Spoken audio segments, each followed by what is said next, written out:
Nostalgia Test with two co-hosts. I'm Drew, and we got Will as well. What's up? And this is basically kind of a love project. So that sounds really weird. It's a passion project. Love project something Will else. and I have... That's the Patreon podcast. The extra clips. But Will and I have been friends. I always tell people since the womb. Just basically. Even though that's not true at all. But basically. You're like 18 or 15 months older than me. Yeah, but close enough. But we've been friends since then. And I remember our friendship always revolving around, well, a lot of things. But I would say the glue is just our random media obsessions that we just share. And this is kind of a way to relive all of those and see if they still hold up in 2020 and beyond, the modern day. Yeah, so the goal with each topic for each episode, in addition to just talking about whatever we feel like in the beginning, whatever we're experiencing right now, is to go back to all of our favorite music, our favorite games, maybe our favorite TV shows and movies, and yeah, just like Drew said, see how it compares to what we enjoyed back then to what they are now. It's insane because, like, I remember back when we were like 8 or 9, we both had moved, so we couldn't just walk over to each other's houses. And we would call literally every day. Like, I had your phone number memorized, which, looking back on it, I have a lot of numbers memorized with, like, work and just through life you get those weird numbers. But I almost still know your phone number, which is insane. Really? And I'm not sure if I remember yours. I don't, but for the longest time after that I had. And I remember it was always like, oh my gosh, I got the new Nintendo Power magazine. Did you see this game, like, Spectrobes? It looks so cool. And we would just, like, it was before the internet was super easy. Like, I think there was that dial-up for like the first year or two of that. Yeah. And it was so sparse. And even if you had information, it was like really hard to know things, or like as a 12, 10, 9, whatever. Oh yeah. Most of my game walkthroughs from that time up until I was like 13, so when I was like a young kid, was like going to like Barnes and Noble or Books A Million, finding the strategy guide, going to the portion that I needed, and closing it and putting it back. Oh my gosh. I got a few from the library, and I remember how excited I was, because it wasn't like my local one. I went to my grandparents' library, and I was like, oh my gosh, they have the Pokemon walkthrough here. Yeah, and then the internet... And they literally had like every trader. Oh. And then the internet, like, as the internet grows, there was like internet forums, because like social media wasn't a big deal, and even Reddit. Yeah. Reddit was like around, but it like wasn't a big deal. So like forums and stuff. Mm-hmm. Oh my gosh, it's crazy. And then even now, it's like we're constantly sending memes and songs and new videos, and like literally, I think the way I share, like the way I like interact with my friends is I think of something. Like, something reminds me of a friend, and then I'll send it to them. Like, hey, check this out. Like, this reminded me of you. And that's, like, literally, I've realized that, especially recently, as I've, like, moved away from a lot of my friends, even if it's not super far, that's totally my love language. Sending links. Yeah. Yeah, and you're definitely the person I do that to the most. Like, I send the most things to, the most content. Oh, and even, like, I think recently, with this whole isolated, like, lockdown experience, I think nostalgic things have been way more impactful for me, even just looking at my old pictures or videos or games or music or whatever, just old memories. I think those have been coming up a lot, and it's comforting, honestly. Yeah, it's I definitely find I'm still discovering new things all the time that I enjoy, but I also find myself more lately. There was definitely a period of time when it was all like new discovery, and now it's a lot more revisiting old things. And it's weird to see people going through that are a lot younger than us, or maybe just at a different era of life. Like, I think for us, a lot of this is going to be our teenage years, our adolescence, and I think that's such a profound time to experience and be a part of a movement, or be a fan of something, basically. Mm-hmm. Yeah, for sure. So it's exciting to go check out all those things. So we're going to be talking about something old that we love, but do you have anything new that you've been enjoying this week? Oh, so much, yes. Literally, both of them are kind of classic yet new. One, I just want to shout out Animal Crossing, which is somehow still a daily grind, and I thought I had lost some inspiration on this and creativity, but I'm going hard with designing my island. I hit 5 stars, but that hasn't unmotivated me. If anything, that's like, now I need to prove that I have 5 stars, and actually, like, every square needs to be me. And finally, my favorite animal asked me for a catchphrase, and I love being able to put like an inside joke into the game that's not just like some animals creation. And I've been playing specifically with my mom and my girlfriend, and it's so cool because neither of them have ever really played a single player game, at least for a long time. And literally it's hard to glue them away from it. And it's a way, like, I'm an hour, 2 hours from my mom, but we can still connect and play this game and text each other about it and send each other pictures about like a new animal or something cute. And she's a little bit behind. So it's just, but she's sharing all this knowledge with me too. She's like geeking out and researching how to do the best money tree and what bugs to find and what art is not fake. And it's just so blissful. And then it's cool with Caroline because we can, like, she's on my island, so we can kind of create this island together. And like when the animal asked me a catchphrase, I was like, what should I make the catchphrase? And it's just this really cool, creative, combined thing that is so me. Yeah, it's almost like that's like a multiplayer experience, but not like you're playing at the same time. Although you can do that, but it's more like socially multiplayer that you're asking them things in real life about what you're going to do in the game. Oh yeah. And the other thing is Minecraft, which we've both been a part of, and I know that's so cringy, and I was trying to analyze why it's so cringy. Because I almost want to, like... Oh, I cringe at myself when I think that we're doing I almost want to, like, detach myself from the Minecraft label. And when we were growing up with it, it wasn't that way. But I almost, like... I'm always like, oh, no, but it's not Minecraft. It's these, like, maps inside of Minecraft. It's basically a video game somebody made out of Minecraft. Like, that's kind of what we're doing. It's not really just punching trees and killing, but it kind of is. Yep. It's something built on top of the base. Yeah. But it's funny how, like, I guess the fan base, it's almost like the Rick and Morty thing where, like, the fan base can kill something when, I don't know, it's just a weird thing with Minecraft. I don't understand it quite, why it's, like, so lame, but also, I should be proud of it. Like, it was a big part of our lives when we were 13, so.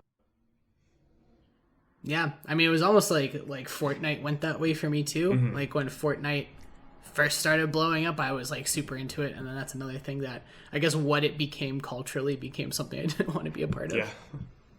What about you though? How was your week? My week was pretty good. Just staying strong out here through all this. I played the same games as you.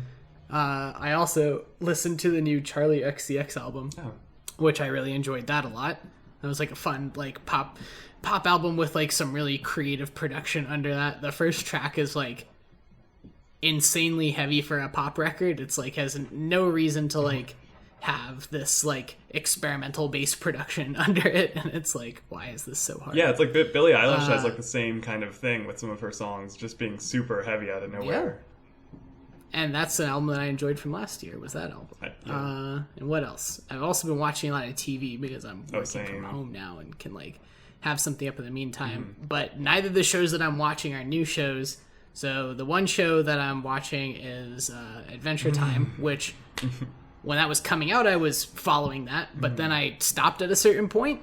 So now I'm getting back into that so I can finish it at your recommendation. And then the other show that I've been watching is an anime called JoJo's Bizarre Adventure that my friends pushed me to watch for a long time, but I like couldn't because it was just too weird. Like looking at like clips from it was just too weird. Yeah. And then finally I got into it, and it is still too weird, but now it's actually something I'm enjoying. And I'm very picky with anime, so it's nice to find one that I actually like. That's so funny because literally TV has almost been, I wouldn't say, and it's in between an escape and a distraction, which I think we all need to some level. But Caroline and I have been watching way too many, and we just keep starting them. So like, we started Attack on Titan, which I've been meaning to watch forever. Yeah, Attack on Titan's so good. Yeah, the art style's a little odd. We started Dead to Me, which is very good and very different. And then we started Steven Universe on your recommendation, so we're going back and forth with the Cartoon Network stuff. And that's been really good so far. And we want to start Avatar, which is another, like, there's just everything. And, we started Walking Dead, which is one of my favorites that she's never seen. Oh. Have you gotten to the giant woman episode in Steven Universe? No, definitely not. We're only on, like, 6. Okay, because, that beginning of that show was, like, super slow for me. Like, I just was, like, not interested at all. But I kept going because one of my friends was like, you gotta keep going. And then once I got to that episode, and like you'll know it when you get to it, I'm like, okay, I'm in now. Wow. Like, I'm enjoying Large this. Woman, okay, I'm in. We'll see. I think I'll know that. You'll understand. It's just too bizarre.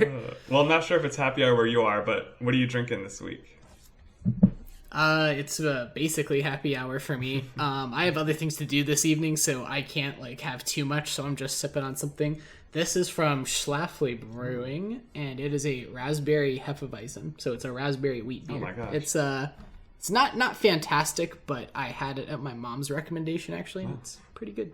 Got moms shouting out all the time. I was gonna say my mom got me into Dead to Me, but I didn't want to keep. I didn't want to keep up the. But here we go, the Momcast. I got some homemade honey whiskey.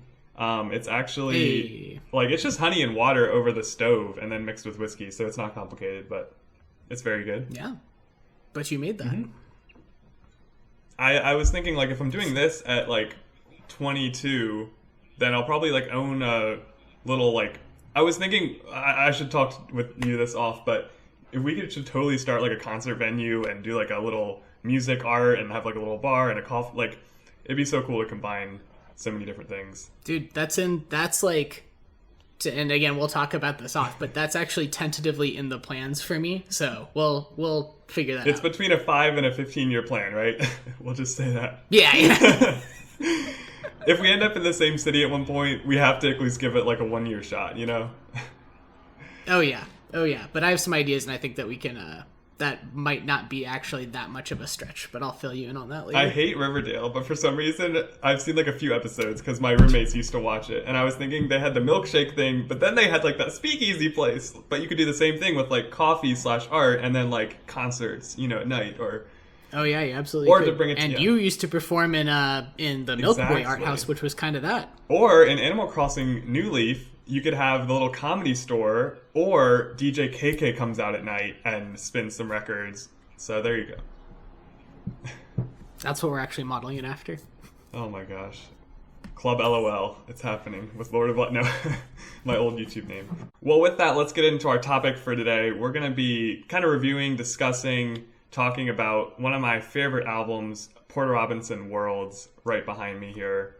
And I guess we'll start with how we got into Porter. I remember I was probably on a road trip, and I just got into electronic music thanks to you and my other friend Matt, our friend Matt.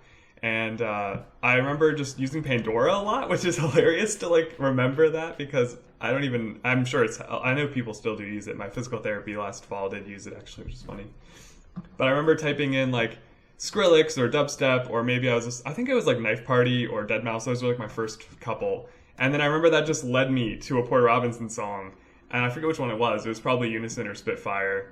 Those are the two I remember the most from that EP. And I remember just going to iTunes and just buying the whole EP. And I especially remember really loving like the Downlink, the Kill the Noise, the Knife Party remixes. Actually, I might have found the Knife Party remix first because of the Knife Party Pandora I was probably on. Yeah. There were some good remixes on that EP.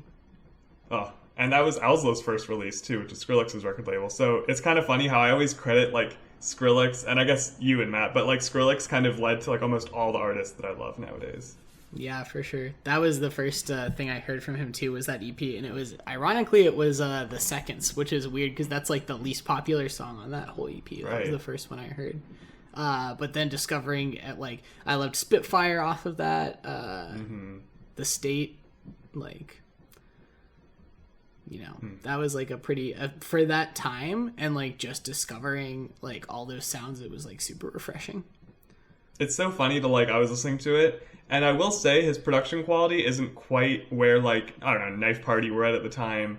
Although it was like right up there with like Zed and all of the electro going on. It was a really huge bubble, honestly, in 2010 through 2012, I guess, or maybe before 2010. Yeah, I mean Porter, like it was like because of Porter that we were referring to it as like Complextro, if you remember that. Right. Yeah. So that was like prime time for him. So a little like background on that is that Porter started making music as Eco Wraith all the way back in 2008, and that's an era that I'm like very unfamiliar with. I've heard several songs on them, but I don't like know them by heart or anything. It's like hard for them to stick out to me.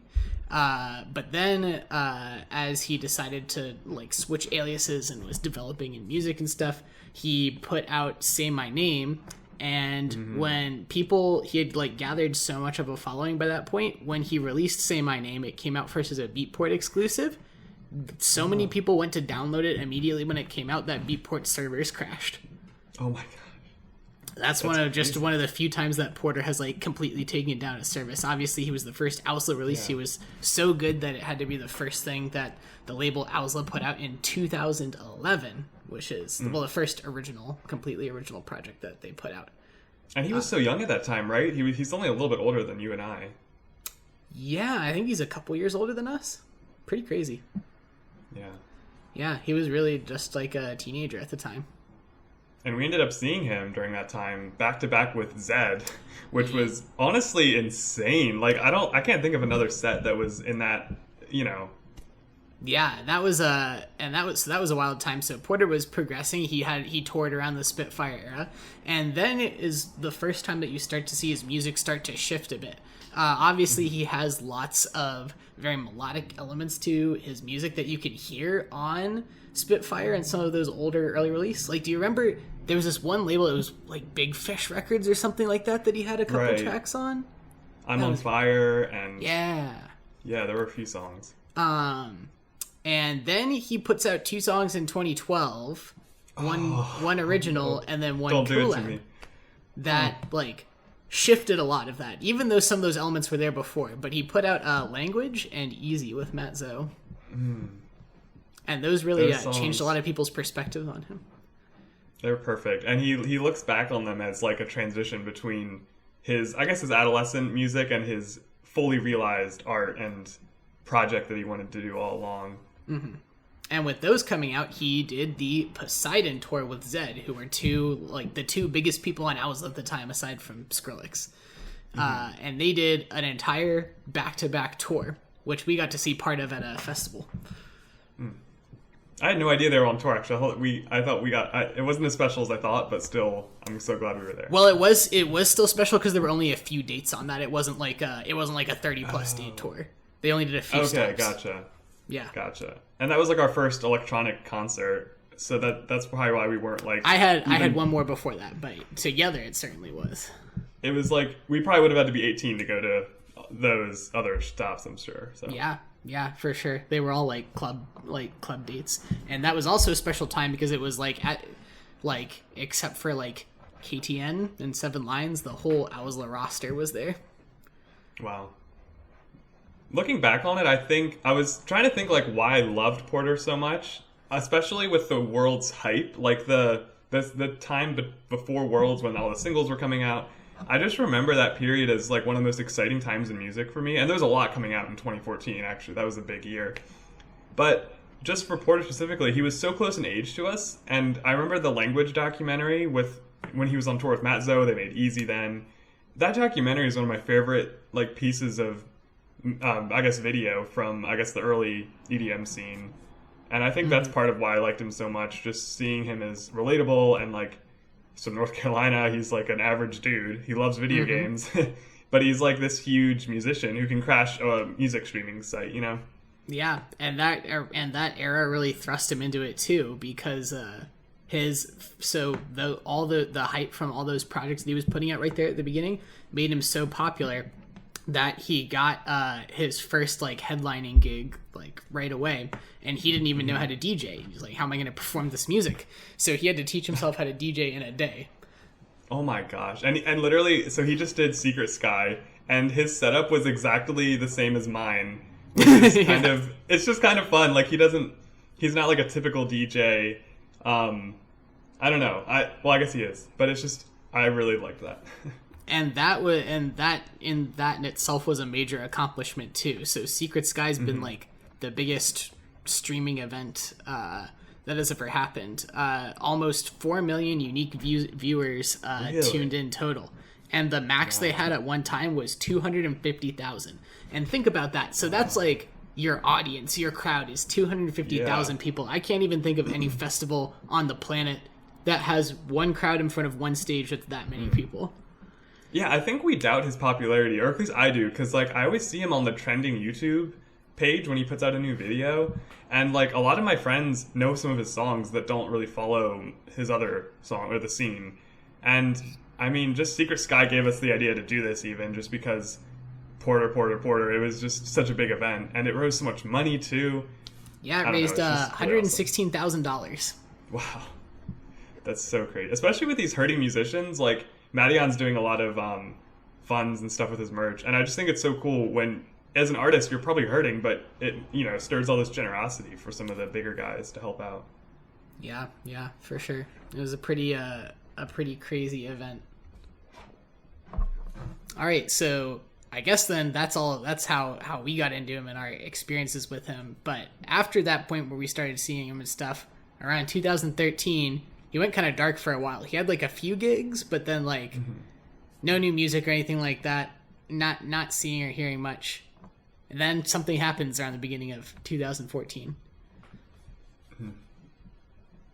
Do you remember what that was? Like, hearing that for the first time was? I literally remember driving through my little tiny town and pulling it up. It had just come out, and I think I was with like my whole family, and I was like, guys, trust me. Like, I knew this was going to be palatable and not like super crazy, so they would be fine with it. And I remember just being like kind of awestruck, but in a weird way. Like, I was so mixed. I can't even tell you how mixed I felt, because at this point I wasn't into like real music. Like, I was just so latched on to like this heavy, like danceable, like really niche EDM scene.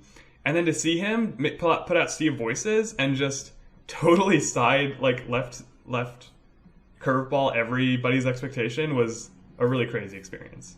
Yeah. I didn't like. I've been like waiting for new Porter for so long, and I was expecting like the most different that I was expecting was like something along the lines of Language. I wasn't. And then he like puts out this piece that's like not really dance music. It's certainly like electronic, but it has all these instruments on it, all these wind instruments, and it's super long, and it's just something that swells. It was a very weird choice to be the first thing that anybody heard from World's era Porter, but on the flip side, it was almost kind of perfect because it showed how different this thing was going to be. And didn't it like crash SoundCloud? That's my other note in the history. The second thing that he crashed is that when it came out, SoundCloud went down for a couple hours that day because so many people ran to SoundCloud to stream it. That was the era where you could still release.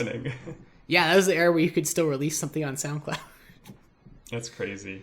Yeah, so that was around the beginning of 2014. Somehow I thought that was the like end of 2013, but like looking at my notes, that was in March of 2014. But then we start getting, we're like, okay, so what's this gonna be? Is it like is it gonna be all like ambient stuff, or what's it gonna be? And then we get Sad Machine, and then we get do we get any more tracks before it comes out? Were there any more singles? Lionhearted was close to it. Yes. And then we finally get the full thing.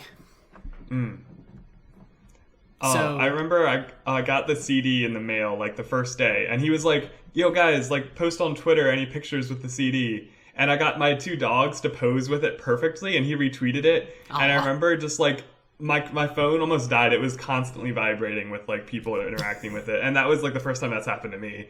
So that was just so crazy. Dang.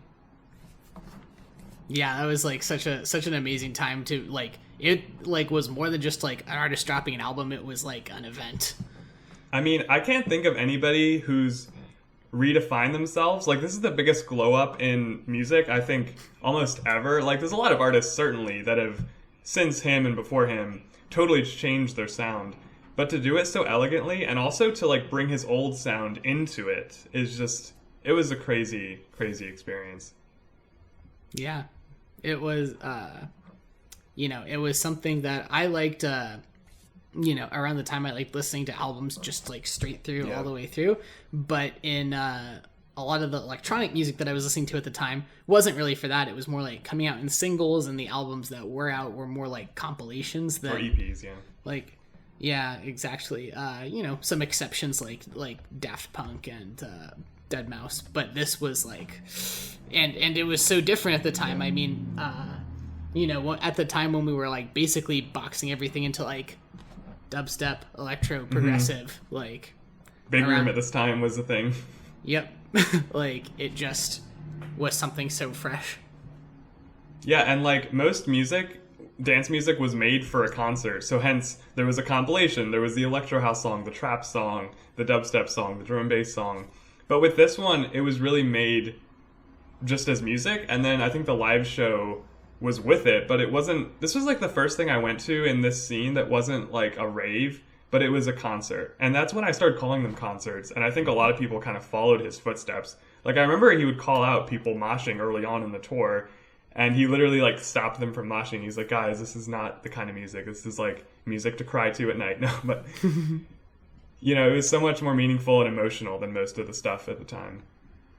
Yeah, and like the show is kind of set up that way as well, that it's not just like spinning a bunch of tracks together and like everybody dancing and stuff like that. It kind of has a theme and a narrative all the way throughout.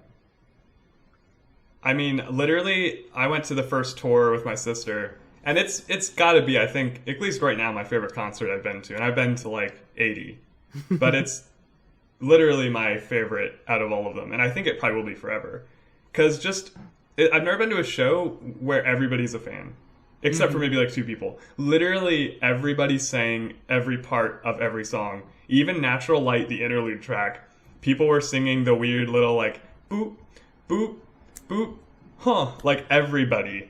And we were up at the front, so maybe I had a bias of like hearing the people up front that were the best fans. Mm-hmm. But still, like everybody singing and everybody being in one, like literally, like, we'll see creation come undone, we'll stir our spirits till we're one. Like, that whole, it really did feel so cool. Just that experience with everybody.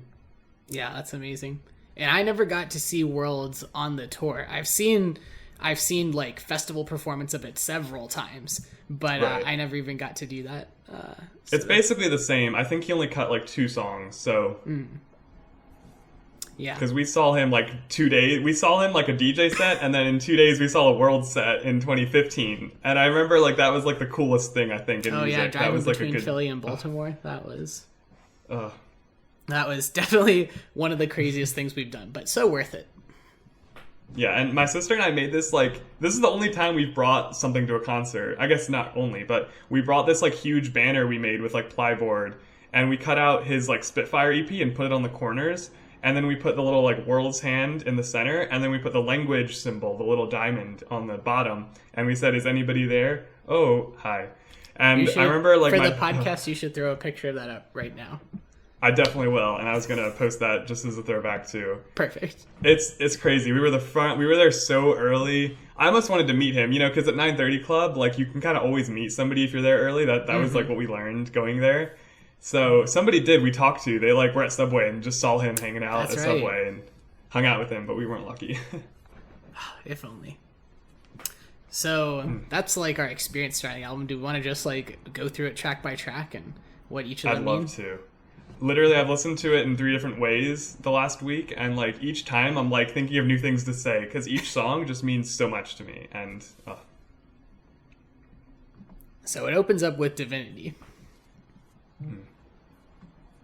And that's like, honestly, it's like, it's an ideal opener to me because I can think of a lot of album openings, but like they only sound good in the context of they're an out, like this is like the beginning, you know? But like Divinity's a song that you could throw that in like the middle of a mix, or it could be the opening of this album, and it works in either way. It's literally perfect, like as a thesis, I guess, for Worlds. And like the vocal is kind of similar to other vocals you get later on. And I noticed this about a lot of the vocals, but they kind of repeat a lot of the same. It's almost like a hook. Like there's that hook in the beginning, that da da da da da da da da. But then there's the hook of like the we will. It's very like it's very repetitive, which I think it like this whole album is about escapism. Spoiler alert. And it kind of brings you into that mode of like diving in and getting sucked into it slowly, you know?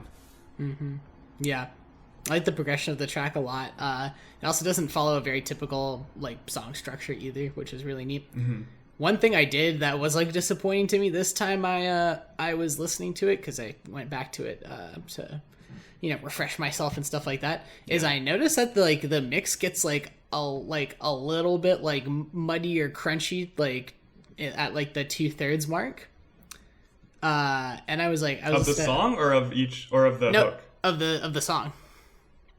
Because I have a few things to bring up that I noticed too, but Yeah. I didn't notice that. So in like the second drop, I guess, or in the Yeah, and I was like, huh. And like, you know, I think like Porter's like such a talented producer, but maybe this was like a part of the time when he was like figuring out like how to make everything sound good. And it's just it's a little flaw, but it's not a flaw that like ruins it in any sort of way. I think it's still like a masterful track. It was just like something I noticed this time that I hadn't, you know, listened to it so many times before, but now I was like listening super critically. Yeah, my friend Ryan, this is like his all-time favorite song from him, and like I don't think he listened to much of the other rest of the album, but I remember I would always play it because I had the CD and I'd put the CD in my car and drive around with him that summer, and he would always just like want to repeat that one over and over and over, and I just was like dying because I was always trying to get my friends into EDM and stuff, but a lot of them never bit, but it was just, that was like my chance, and I just, it was so funny. Yeah. All right, so that's the opener, and then we get into kind of the most famous or infamous song from Worlds, and that is Sad Machine. I guess if you could call it like a lead single, it kind of is the lead single, even though Sea of Voices came out first. Yeah, this is kind of like, it captures everything that is in Worlds, to be honest, except maybe the grit. Like, it doesn't have any of the dark elements that come on the later half of the album. Yeah. But I think overall, the lyrics and the melody, I noticed, I don't know if you noticed this, a lot of the songs seem to be in major keys and are just happy in general. I didn't. Well, now that you say that, I'm like, oh yeah, that makes so much sense. But yeah, that's a good point. You're right. Like, even this song is in, I looked it up because I was curious, it's in C sharp major, even though it's Sad Machine, and it is sad, but the way it's written with these major keys, it's almost like nostalgic. And so Worlds, the escapism element, he was saying in the commentary, you could look at it like artwork or like books or music or video games. For him, it's video games. And he was even trying to recreate some of the old video game sounds. And I think like with the melodies he's creating, like the hook of Divinity and Sad Machine are both so simple and they're very repetitive, but it's not bad. It's like perfect how he does that. It's almost like a guitar riff that's like repeated, and it's so great. Yeah. This one's also super unique in that he brought in like a Vocaloid type voice. I forget what the specific name of this one is, but it's like a plugin that you can use that is very popular in Japan a lot, that they use to have like virtual singing. And it's kind of a back and forth between this virtual character and him. This is the one song on the album that uses Porter's actual voice. And listening to it this time, I love when they sing together before the first drop. That hit me so hard this time, specifically. Oh, yeah. I think what's amazing about that theme, too, then, that seems like so central to Worlds, is that's one of the things that he's really carrying over into his new music now in the Nurture era. And that was one thing, I guess this is a good time to talk about it, because it's kind of like the whole album of Worlds. My one critique, I guess, looking back on it with the, like, 2020 of 2020...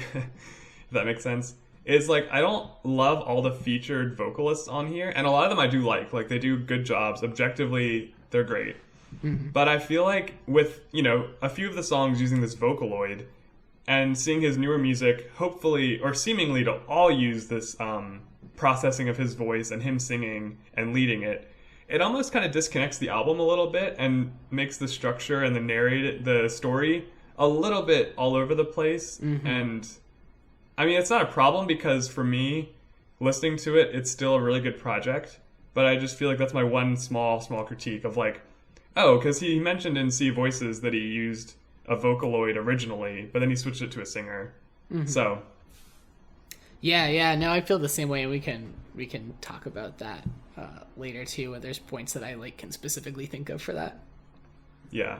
But that Zelda, have you heard? You've seen it live a few times, but when he does the Song of Storms after the first drop of Sad Machine, it's almost hard to talk about this album like as just the album, like over there, because to me, the live experience, the visuals really like totally tell the whole picture of this project. Yeah, you could kind of say it's like the definitive version of it. Yeah. And I looked it up for Sad Machine because I wanted to make sure it was Song of Storms. I was forgetting if it was the Fairy Fountain or no, maybe it's the Lost Woods, actually. No, it's definitely Song of Storms. Yeah. So I was trying to figure out which one it was. And just seeing, like, if anybody hasn't seen a Worlds show, which you probably won't be able to, at least for another, he might do a reunion thing, but I would honestly look up like a live tour video of Worlds or just a live visual remake, which so many fans have done, and just to see the songs themselves sound so different. Like the Sad Machine edit is the intro, it's like 9 minutes, and the second drop sounds like an Anime Noguchi collab. It's amazing.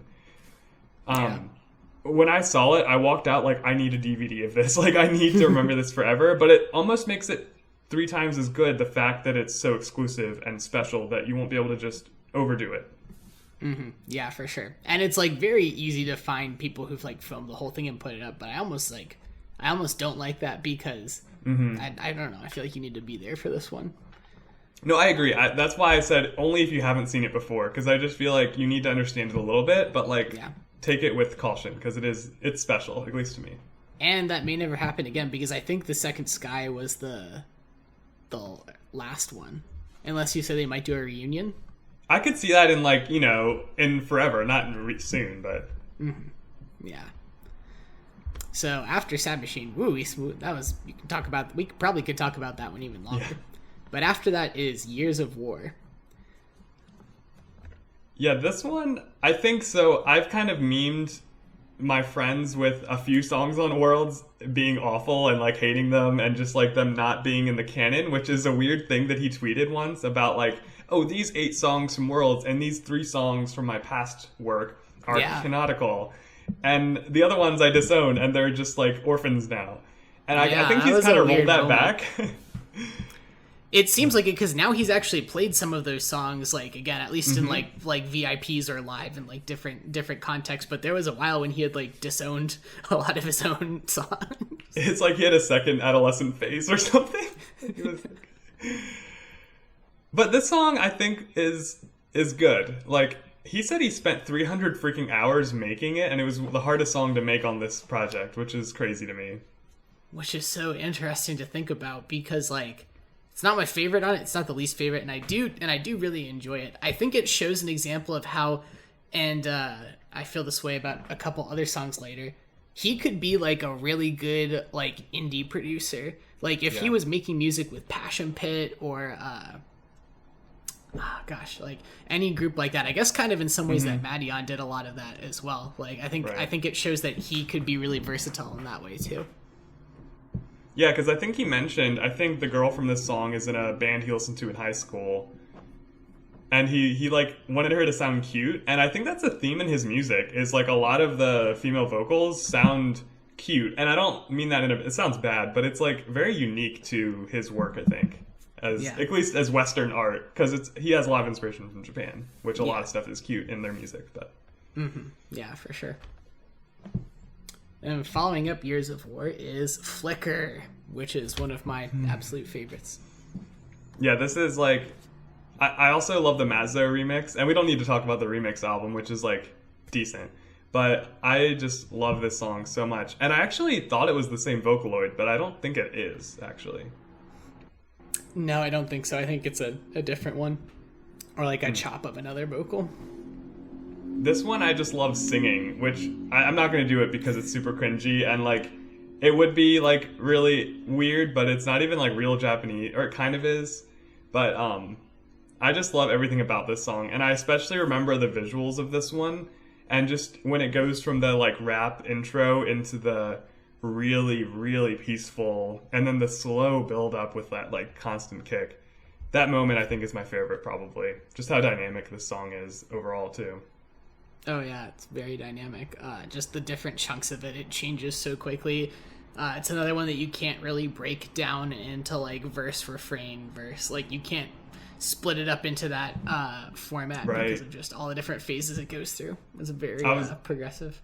Yeah, I was going to point that out with like some of them are kind of a pop structure, and then some of them like this, and some of the following ones, they're totally like not. And I especially love the like really hard drop in this one. Not drop, but like the bridge, I guess, that... I always like to sing the like... I was doing that today as I was listening to it. I love dancing to it with the little guitar twang after that bass. Oh, I remember the first listen was so vivid, and I was so blown away because at the time I was really getting into Excision in 2014 and like the really hard dubstep. I think that was my peak for Excision, and hearing like this song and then another one on here, I was just blown away by the production aspect of it. Yeah, for sure. And after that, we have a bit of an interesting one. We have Fresh Static Snow. And this is the other one I was talking about, like with the bass. And whenever I hear the intro, I always think of the live edit, which this is the one, if you're going to be like careful, this was one you have to check out. Because, well, maybe not, because just that moment live where you're like totally thrown off and you just hear this like blaring, like the most aggressive bass in the world. It's insane. And the lyrics in this one, like I said, are that repetitive. Like I looked up the lyrics just to make sure I was hearing them right. And for almost the whole song, it's the same lyrics, which are just depressing and beautiful at the same time. Mm-hmm. Yeah. This one is actually one of my least favorites, but ironically, I love the live version. For real? Least favorites? What about it do you not like? The original? So the vocal part I actually really like, but I think it's too long actually for what it is, and the beat doesn't really get me. But the live version I do like. I think the live version is crazy. Wow, I also love that like bridge or the little part in between the first two drops. Like, it's so rough and so beautiful. And did you see what the song is about? The lyrics and stuff? No, just my own like interpretation. But what? So from the commentary, then what is it? Explain that. So thinking about like Fresh Static Snow, thinking about that as like 1 in a billion. So it's him imagining that there's a romantic partner for him somewhere out of the billions of people in the world that he'll never meet. And he was like, he even mentioned like, if you're hearing this, that would just be crazy. And it's kind of like that I'll cry for you, though we'll never meet, but you're a part of me. And it was just like so, I mean, it's like beautiful and sad. It's like the perfect mix of those two things. And I was so happy when he like posted a Valentine's picture this past February. I was so happy, and I'm wondering how he feels about this song now. Yeah, very interesting to revisit that. Maybe we'll get a song on Nurture that's kind of a sequel or a follow-up to this one. Yeah, that'd be crazy. Because he feels like it's definitely his most emotional, well, maybe not most emotional, but it is a super emotional track on this one. Yeah. So after Fresh Static Snow is Polygon Dust, which, talking about ones that he disowned. And ones that I've memed and hated. This is one. So I think this song gets too much hate. It's definitely one of the lesser songs on the album, but I think it gets a little bit too much hate. It's very basic. Definitely a lot of the creativity that we see across the album is not in this song. It's kind of forgettable, but I think it gets a little bit too much hate. So I actually am trying to be a lot more honest in life and not just like fall into my old patterns and like do it. Repeat what I've already said. No. I like it now. Really? I think I was too harsh. Like I was just going along with maybe my original thought or the fan base or just him not playing it live or like it being as, big of a contender in the world's universe. But I was actually dancing to this one the most, and maybe because I was sitting for part of listening to it. But like, really, this one really got me moving. And I especially love the like bridge is so beautiful. Yeah. And I love the like second half of the drop where it goes like like the little like twirly arpeggios that are like flavored in. I love that part. I like the vocal a lot too. It's not anything like, it's not like obviously lyrically deep, or it's not even adding a ton to the song, but I think it's like a really good accent to it. And I'm like humming it as I'm listening to it. I'm like humming that in my head, like the walk around way, like Yeah, the funny thing is this is with the band Lemaitre. I don't know. Yeah. They're French. And they were the openers when I saw him for the Original Worlds tour. And I remember I was like, Becca, they're going to play Polygon Dust because they made it with him. And then they never played it. So I was like, obviously they're letting him play it. And then he never played it. It was like the one song off the album he didn't play in the original tour. And I was like so confused because at that point I loved that song. It was so funny. I wonder if there's any bad blood there because Porter's like, our song sucks. And then yeah. Oh my gosh. No, I mean, he has played it. I think he played it last year at Second Sky. Yeah, so kind of like we were talking about earlier, how he's somewhat to some degree retracted that. He's like, oh, these songs are like not canon. Because I mean, I definitely like it. I mean, looking back on it, I definitely was too harsh on it. It's not one I would put in like a playlist or anything, but it's like it fits in nicely. It's good. It's good. After that, though, is one of my favorites, one of my personal favorites, and that is "Hear the Bells." Yeah, go for it, because this is like in the middle for me. I mean, I liked it a lot, but yeah. So this actually, at one point, this was my favorite song on the album, and I've kind of reassessed that since then. But I think it's pretty basic, but I just love the progression on it and the way it builds, and it kind of builds up once, and then there's a sort of reprise in the bridge, and then it comes back up again.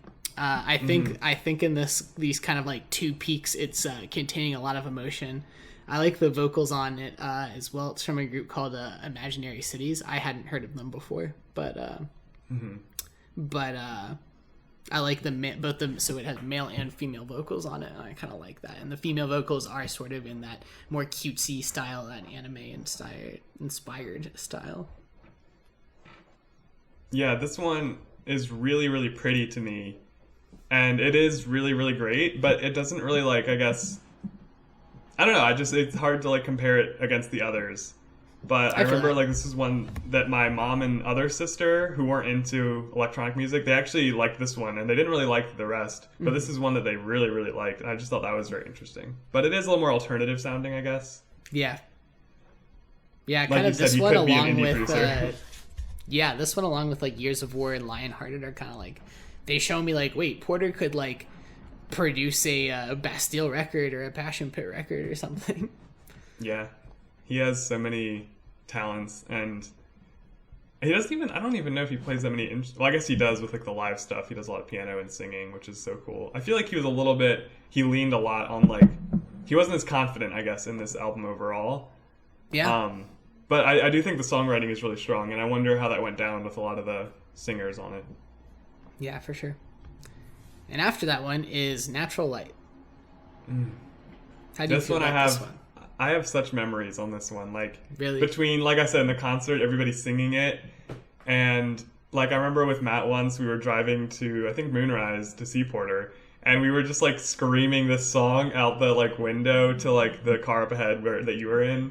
And I just love this song. I think it fits in so many different ways, like in a mix or in a playlist or in life. I just think it's very broad and like chill yet interesting and deep, and it's the most unique one on the album, sonically at least, or maybe the genre. I don't know. I really, really, really like it. It has a really like soft spot for me. Yeah. This is one that's weird for me because like listening to it, I think it's really nice, but it's also one that I think I'm different from like you and Matt in that I never like, oh man, gotta throw this on right now. Like I'm never like super desiring to go back to it, but it's nice in the context of the album. Yeah, and it's a good interlude too for like the ones that come after this are definitely different than a little bit different. Yeah. It almost is like an interlude because it is shorter than, it's the shortest track on the whole album. Yeah, and a lot of them have a very similar structure, whereas this one doesn't have any singing, it doesn't have like a build-up, it's just more of a, I don't know, like an up and down. It's more of a consistent thing. It's like the loading zone. So after that one is Lionhearted, which was one of the singles that came out before the album. So this one, I realized, the best way I can put this, and I've seen him like 6 times live, whenever he plays it, I'm just kind of like neutral. Whereas with all of his other songs, I'm like, oh my gosh, it's Sad Machine, da-da! You know, like, I get really into it. But with this one, it's like, I'm going through the rhythm a little more. And I know that's an unpopular opinion, because like, I know a lot of people love it, but I just am not into the vocal, into the repetitiveness of it. Something about it just doesn't hit me, but... So when this dropped, right before the album came out, I was super hyped on it. I think Joe was as well. We were like in love with this song. And for like years, I loved this song. And I still think I do love this song, but it has dipped off for me a bit. It has a more typical like pop format. It really sounds like it could just be like an Urban Cone song. And I mean they're featured on it. But one thing, this is another one that like Fresh Static Snow, how I like the live version better. And when he performs this live, he sings it, which his vocal is not on the track. It's the band's vocal on it. But when you see him live, he'll sing it, which is a pretty cool experience. I don't know if I heard this somewhere, but I'm remembering some part, I have it in my brain that he's like slightly in the background of the recorded version. It wouldn't surprise me. I'd have to look at the like album credits, but it wouldn't surprise me if he was like in the a supporting vocal, because he actually has been supporting vocals on lots of other people's songs too. When he was in that early Ausla phase, he would contribute writing or contribute his own voice to a lot of songs. I had no idea. I also really like the Virtual Riot remix that's unofficial. I think that's like really, really, really, really energetic and cool. Yeah, that's a good one. And after that is what we all heard, the first thing we heard from World's Era Porter, Sea of Voices. It's a really good point for it to be in the album.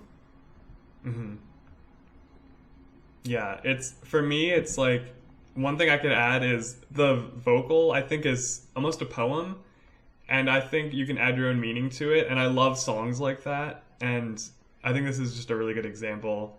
And I also really love the halftime. It's just so slow yet triumphant. It's just a really ingenious and unique song. Yeah, we talked about it a lot before at the beginning, but it's just a really good piece to have at this point in the album. And then after that is Fellow Feeling, which is an absolute experience in itself.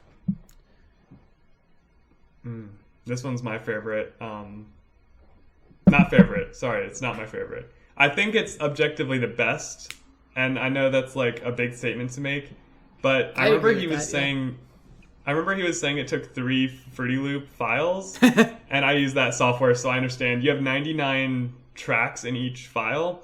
So if you had like 99 instruments, and some of those can repeat, like you could have a vocal that's like cloned and then it's like octaved down, so you can like layer.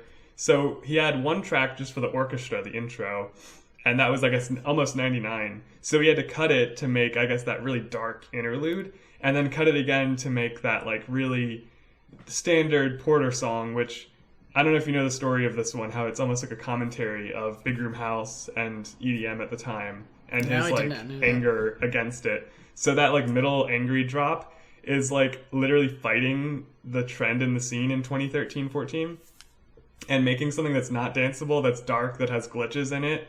And then he also made the second half of the song to say, yeah, but I still appreciate my old work, so here's a song that sounds like Language and Unison, etc., all those. That's pretty wild. And it does have those 3 like super distinct chunks. I re-listening to it today, I used to put other songs at the top, but after going back through it again, I'm like, all right, this is like definitely the best thing on here. Yeah.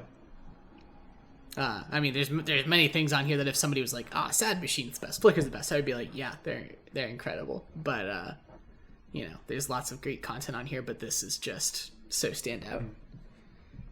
And I think, did you see Akali like totally ripped off Fellow Feelings, like orchestral part? No, I didn't. Yeah, it's like literally the same violin melody. It's insane in his newest album. Interesting. I listened to that album. I didn't catch it. I might have to go back and try and find that. And I love, especially, he has a new version of this in when we saw him at Hijinks a few months ago. That was like twice as long. It was almost like dubstep, but like also it was like the in Kirby when you have the final boss, but it's not the final boss. So then there's another final boss, and you're like crazy. It's so hard, and then it's like, oh wait, you thought there was only 2 final bosses? Here's the 3rd final boss. But then the new Hijinks edit's like, oh no, now you gotta mash A as fast as you can to beat it. That was what it felt like to me. That got me in a type of way. What was it like? You think I'm finished with you yet? I'll show you. And it was like, it was just insane. Crazy. Anyway, I love that song so much, and I think the visuals are the best also in the show for this, with like the deer, the elk, human. It's so cool, and the fountain. That shot of sudden death right there. I mean, if the album were a story, which it is with the live visuals, this song is also just a story too. Have you seen how Sudden Death's like void getup is like looks like that, and people are like, oh man, I can't believe they made Fellow Feeling into a DJ.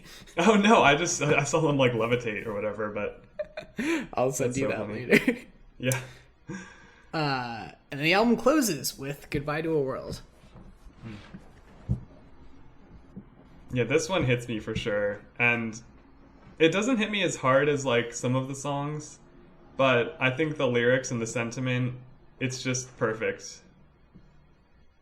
Yeah, this is one that I really only like it in the context of like this is like the closer. Same. I do think it's good, but it like Same. Unlike Divinity that I can like throw on Divinity anytime, this is right. like clearly the end for me. I really like it in the live show where he has the text on the back of the screen. Yeah. I had the same exact thought. Yeah, but I think it's a really cute ending. It's a really nice way that it ends it perfectly. Yeah, the only thing I don't like is that really hard soloed out drum at the last part of the song. And I like when the vocal comes into it, but I really think it's so harsh. And I remember when I would like look at it in my Tractor or Serato software, like it's such a like really bassy drum in this and Fellow Feeling. It's probably the most aggressive kick in like any electro house that I have. Yeah, and I think that's like talking about mixing. I mean, on Fellow Feeling, I'm kind of okay with it because it kind of serves that purpose. But those are a few I think he could have like sidechained or compressed more to, or limited more to kind of bring him down a little bit. Yeah, and something else I thought, not this listen, but maybe like a few months ago, I feel like Sea of Voices would be a better outro to the album with the like ambient wind chimes at the end and stuff. Yeah. Sea of Voices is almost set up that way. Or Sea of Voices would have been a good like middle point if they were like two distinct like vibes for each half of the album. They just like, I feel like this album has so many different, like there's the very consistent sound of like Polygon Dust, Fresh Static Snow, Flicker, Divinity, Sad Machine, Lionhearted, where they're all like in major keys. They have a drop. They're almost like, a few of them reminded me of like what Illenium would become, I guess. Like, I feel like he just inspired a lot of artists with this album. But then there's some songs like A Sea of Voices that don't really fit sonically, you know? I mean, it fits in the story and the narrative, but like it's almost like off sometimes.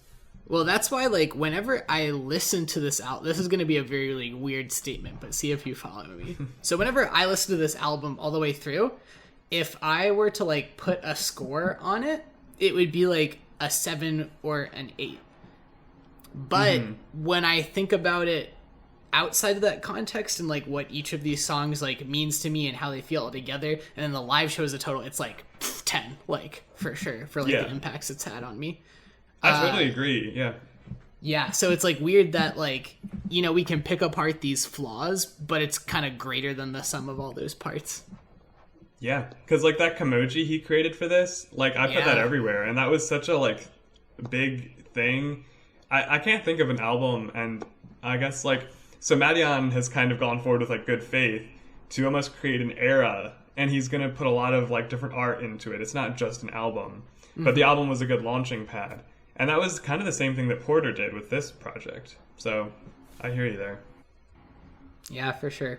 And it's amazing how many things followed this whole album and came out of that. Obviously, the World's Tour and that whole live show that he really made like for that and sticks to pretty closely the entire time.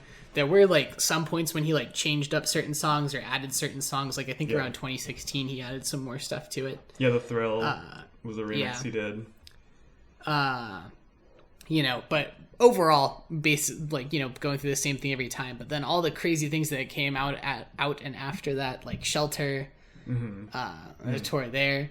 And then he kind of switched up from that completely and did Virtual Self, which is wild that... So Porter has been nominated for a Grammy, but it was for Virtual Self and not like something off of Worlds, which is really interesting. Or even Shelter. Like I feel like that could easily be electronic. Oh, Shelter would be a great candidate for a Grammy. Yeah, I feel like we're going to have a very different view of this album in another 10 years after we see his maybe second and third album. Because, so he recreated a lot of his old songs to fit in the World's sound.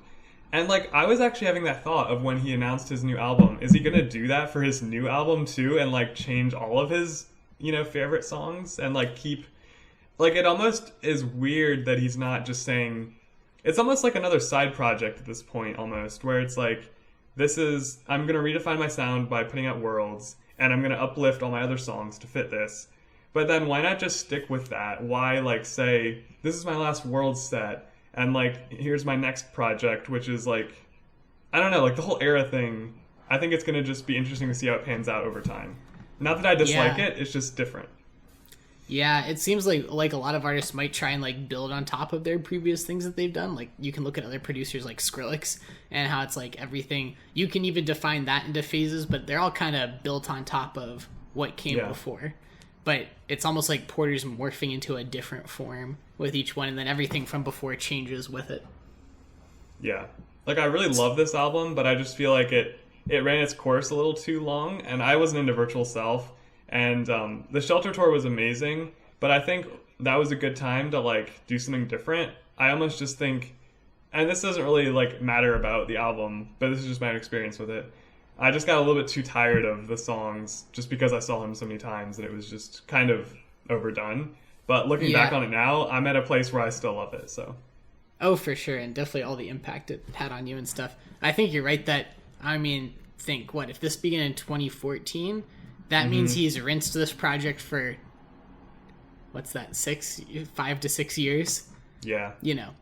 And I think he definitely could have done more to evolve it or, like, drop some more singles in there or shake things up a bit more. But it's such good base material, Oh, for sure. Like, it almost is, like, a starting point for him. And it's interesting how he distanced himself from EDM.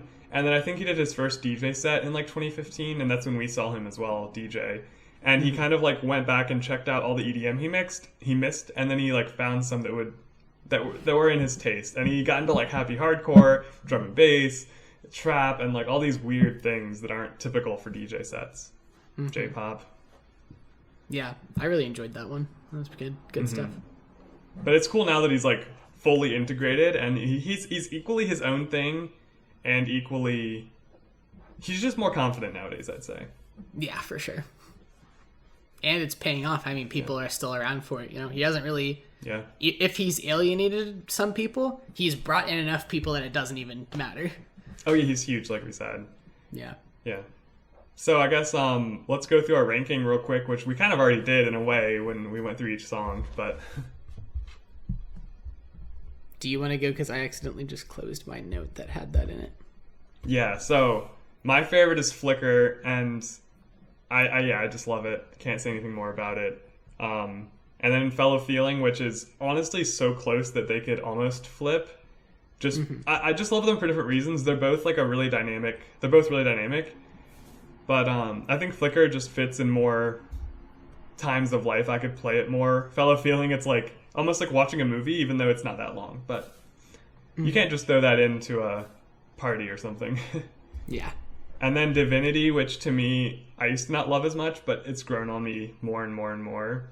And it's just so beautiful and also dynamic, and it's a really long build-up, which I really appreciate. And then Sea Voices, which is kind of the same deal, just really dynamic, really... I love things that are really unique as well, and those are all really unique. And then Natural Light, which I thought about moving down, but I really do like it, and even though it's small, I just adore it. Mm-hmm. And then Fresh Static Snow, which I really like, especially the vocals and the melody and the bridge, the bassier parts. And then Goodbye to a World, which is really, has a soft spot for me. And while I don't listen to it a lot, I still love when I listen to it. And then Sad Machine, which is just awesome, but it's a little bit of that pop structure, and I've heard it the most, so it's like, goes down a little bit. And then Hear the Bells, which is awesome, but I just can't justify, like, it's just like, they're all my favorites, but it's like, it's hard to really rank them. Yeah. So not that I don't like it. And then these three I don't like as much, so they're a substantial dip for me. So we got Lionhearted, and then Polygon Dust, and then my least favorite is Years of War. But yeah, so mine go, and I accidentally deleted my note, so I'm gonna have to do this from memory. But it goes, where's the Elvis? It goes Fellow Feeling, Flicker, Wow. What Interesting. was it? Feel a Feeling. Where'd it go? Flicker. We're flipped on those. I know. Hear the Bells, Sad Machine, Divinity. What did I put after that? Lionhearted, Years of War, Sea of Voices, Polygon Dust, Goodbye to a World, Fresh Static Snow, and then I think that's Natural it. Light. I think Oh, that's Natural Light. That's Yeah. so interesting. Yeah, some of our, I mean, at the top they're basically the same, but then we flip a lot of them below that. Yeah, my biggest critique, I guess, is like a lot of music around this time had so many features on it, whether they were rappers or singers or collaborators. And he doesn't really have that many collaborators. Like, it's all his production, and I think it's all his writing. But I just wish that, even though they were his friends and his inspirations, I just wish that they were all his singing or Vocaloid. And I think he gets more confident, and seemingly in his next project, he's going to be singing in all of them, what it seems like, I would guess. That's what it seemed like. That's been the three that we've heard so far are exactly that, which is really exciting for me to see. Maybe now that he feels confident in that style, that he can kind of extrapolate that out. If there was a feature on it, I guess it's going to be Little B.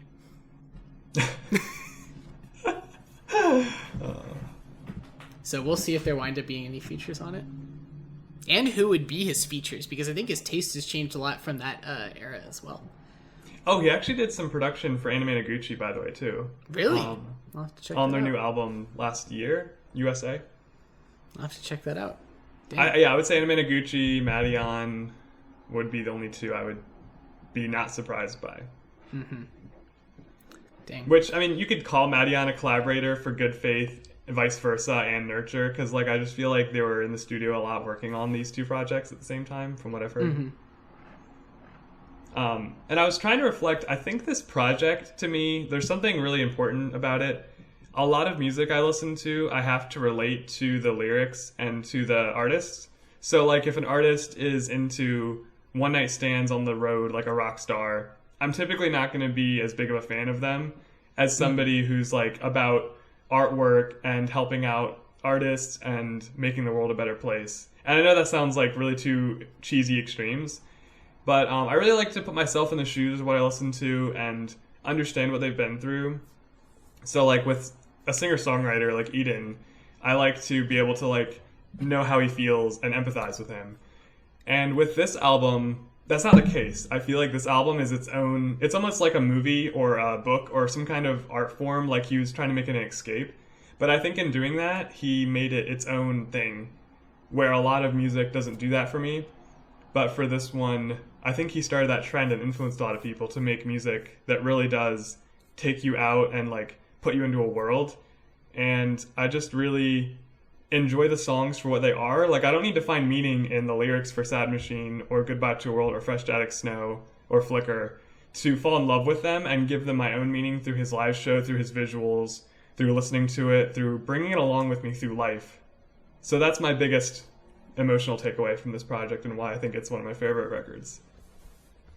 Yeah, it's a very unique project in that way. Now, to wrap up, do you have any questions for us from our listeners?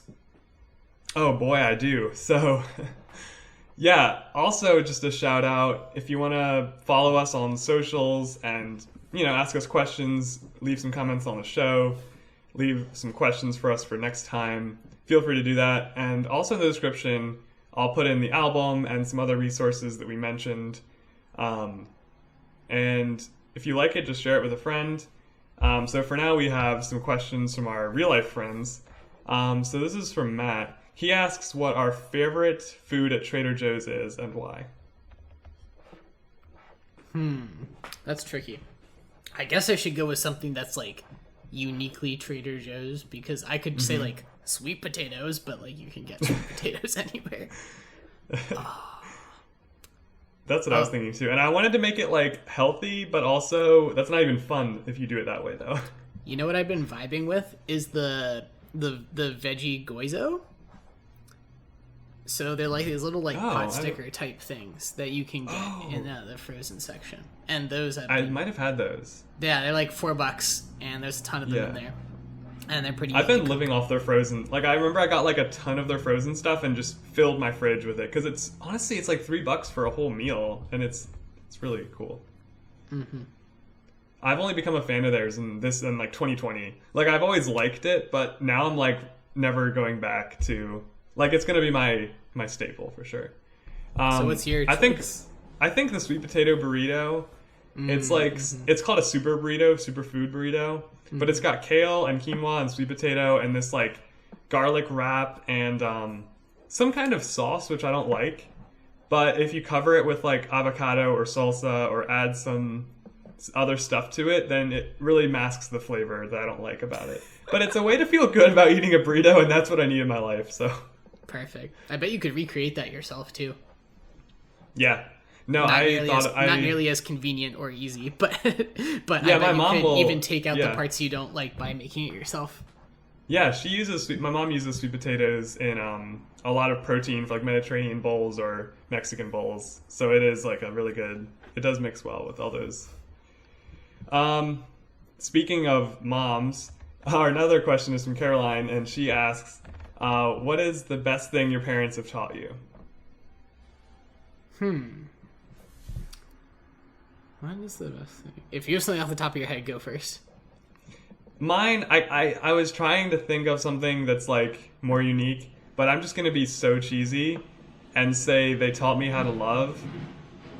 And I know that's like the most cheesy thing you could ever imagine, but I just think that's so important, and it's something that you can't really like learn any other way. Like, I don't know, like my sister has been doing a child development class, and she always kind of harps on this of like early childhood experiences really shape who you are as a person. But I really think like just them being generous to me, even nowadays, like if they give me like some extra money or if they give me some food, I instantly want to share that with like other people. Like if mom sends me home with like some baked goods, I would always want to like share them with my friends and then take them. And I'm naturally generous at times, but I think when I'm gifted something, my response is to want to multiply it. Yeah. And that's just like a small example of how they've shaped me. And it's more than that too, but just like, you know, how to like talk and have friends and be selfless. Just seeing my parents be so selfless with a lot of decisions they made before I was even aware that they made them. But like looking back on it, that shaped me so much just because of their sacrifice. So yeah, it's a good one. I think for me, like the one that stands out the most was being honest and like being truthful and always being able to own up your mistakes or go to someone, or, you know, and express how you're feeling and things like that. And that's something that I didn't like follow a lot when I was younger and like growing up and stuff like that. I think out of like trying to like give a better impression to somebody else or trying to hide my mistakes, but that's one that sunk into me like later in life as something that's important, something I always try and stick to. Awesome, yeah. So cool. Thank you to our friends for those questions. Yeah. I guess, do you have any... I guess we should really give like a final... How does this album hold up? Or do you have any final thoughts on anything? How does it hold up? I don't know. Do we want to do like scores or just like sentences about how it holds up, or I don't know. Yeah, I don't even know. Like I would just be practical for me, and I would just say, listen to it if you haven't. Like I know a lot of my friends only know Divinity or only know Sad Machine, so I would definitely like give it a listen. It's one of those. I know a lot of people don't listen to albums as an album. They just like in the era of streaming, it's just all about a single or a playlist. So I think this is a good place to start, and I think if you're into novels, if you're into movies, if you're into video games, I think you'll find something really enjoyable about this project. And there's only a few things that don't hold up, like they're nitpicks. So I think it's almost a perfect album in 2020 still. Yeah, I think that this was a big evolution for dance music and for electronic music into being something that's almost like not either of those two things. And yeah, I think if you like pop music or like electronic music, either way, it's a good listen and it's worth your time. Yeah. Cool. I'd say it passed the test then. It did. So thank you guys so much for talking about this album and coming along this journey with us. Mm-hmm. And I'd love to hear anybody's thoughts too. Like, we're so passionate about these things, and for the longest time, we've been trying to find people to talk to about it. So, yeah, it's just a great way to be able to express ourselves creatively and socially. So, yeah, thank you for this opportunity, and I love talking to you today, Will, about one of my favorite things. Absolutely, thank you for co-hosting this show. Cool. Have a great week, everybody. Thanks so much. Take care.